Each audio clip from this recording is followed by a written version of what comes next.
Müstəqil Dövlətlər Birliyinin düşənbədə keçirilən sammitində Ermənistanın baş naziri Nikol Paşinyanla Rusiya prezidenti Vladimir Putin arasında yaşanan dialoqla bağlı müzakirələr hələ də səngimək bilmir.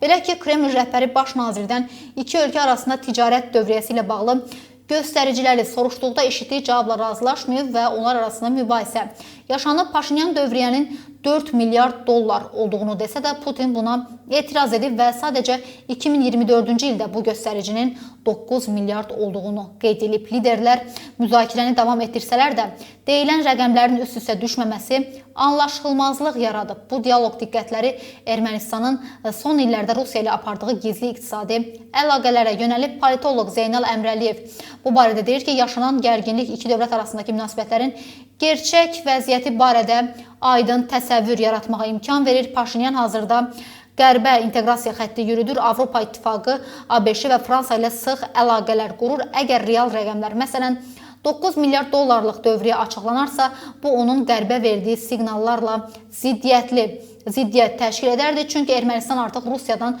uzaqlaşdığına dair təsəvvür formalaşdırmağa çalışır. Digər tərəfdən İrəvan son illərdə Moskvaya sanksiyaları yarmaqda kömək edir. Bu rəsmi Vaşinqton və Avropa İttifaqının da diqqətindən yayınmayıb. Real dövriyyə açıqlanarsa, Ermənistanın qərb sanksiyalarını dolayı yolla pozduğu sübut oluna bilər. Paşinyan bu riskə getmək istəmir. Burada daxili vəziyyət amilinə də diqqət edilir. Ermənistanda anti-Rusiya meyilləri artır. Paşinyan bu dalğanı idarə edir və Moskvadan uzaqlaşan lider obrazını qorumaq istəyir. Rəqəmlərin böyük olması bu imici zədələyə bilər. Ona görə də Putin sözügedən çıxışı ilə Ermənistan ictimaiyyətinə və Qərbə mesaj göndərdi.